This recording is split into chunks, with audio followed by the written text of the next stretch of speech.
இந்த மாமியார் மருமகள் பல நாள் இவங்களுக்குள்ள ஒரு நல்ல பாண்டிங்கே இல்லை. எல்லா வீட்லேயும் ஒரு நல்ல பாண்டிங்கே இல்லை, 90 விழுக்காடு இல்லை.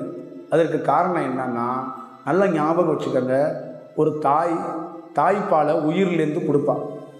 அவள் உயிரிலேருந்து ஒரு தாய்ப்பாலை கொடுப்பா, பெண் பிள்ளைக்கோ ஆண் பிள்ளைக்கோ.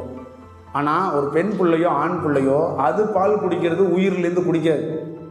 நல்லா ஞாபகம் வச்சுக்கோங்க. அது ஒரு பசியாத்துறதுக்கான ஒரு செயல் வடிவமாக தான் அதை பண்ணும். ஆனால் தாய் தன்னுடைய உயிரையே பாலாக ஊட்டுவாள். அப்போ என்ன ஆயிடுதுன்னா, உயிரை புள்ள மேலே வச்சுருப்பா, ஆனால் புள்ள தாய் தகப்பன் மீது உயிரை வச்சுருக்காது. எந்த குழந்தையும் தாய் தகப்பன் மீது அன்பு வைத்திருக்கும், கருணை வைத்திருக்கும், பாசம் வச்சிருக்கும், உயிர் வச்சிருக்காது. அப்போ உயிர் யார் வச்சிருப்பா அப்படின்னா, அதே குழந்தை கல்யாணம் பண்ணிடுது. கல்யாணம் பண்ணதுக்கப்புறம் தாய் என்ன நினைக்கிறா, தாயும் தகப்பனும் தன்னுடைய மருமகள் இத்தனை ஆண்டுகள் பாசமாக வளர்த்த என் மகனை பிடுங்கி கொண்டாள், தூக்கி கொண்டாள், அப்படியே போயிட்டான் எல்லாத்தையும் மறந்து அப்படின்னா, அங்கே என்ன நிகழ்கிறதுன்னா, ஒரு கணவன் மனைவிக்குள்ள உறவு இணைப்புங்கிறது எதில் நடக்குதுன்னா, உயிரும் உயிரும் பரிமாறும். அப்போ ஒரு மனைவியோட ஒரு கணவன் இருக்கிறான்னா, அவள் உயிரும் இவள் உயிரும் பரிமாறப்படும். அப்போ அவன் என்ன பண்ணுவான்னா, உயிர்லேருந்து பரிமாறின பண்ண பொருளுக்கு தான் முக்கியத்துவம் கொடுப்பான். சும்மா பொண்டாட்டி முன்னாடி புருஷன் போகிறான்னா அது சும்மா கிடையாது.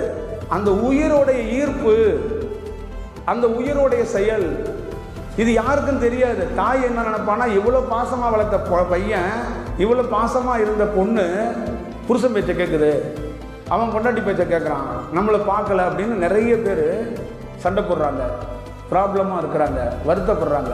ஏன்னா ஒரு உயிரோடு உயிர் கலந்தவன் அது மேலே ஒரு பெரிய ஈர்ப்பாக தான் இருப்பான்.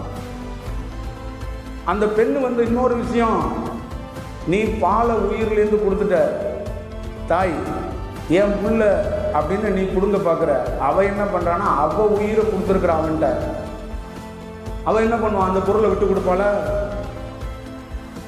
நீ பாலை உயிர்லேருந்து தான் கொடுத்த, அவன் உயிர்லேருந்து குடிக்கலையே, அவனும் உயிர்லேருந்து பரிமாறப்பட்டிருந்தா அவன் அவங்ககிட்டே நின்றுருப்பான். அங்கே மனைவிக்கிட்டேருந்து என்ன பரிமாறப்பட்டுச்சுன்னா, உணர்வுகள் உணர்ச்சிகள் இல்லை, 2 உயிர்கள் பரிமாறப்பட்டுச்சு. அதனால என்ன ஆகும், அங்கே எந்த மனைவிமார்களும் தன்னுடைய கணவனை தாய்கிட்ட கொடுக்க மாட்டா, அது தன்னுடைய உயிராக தான் பார்ப்பா.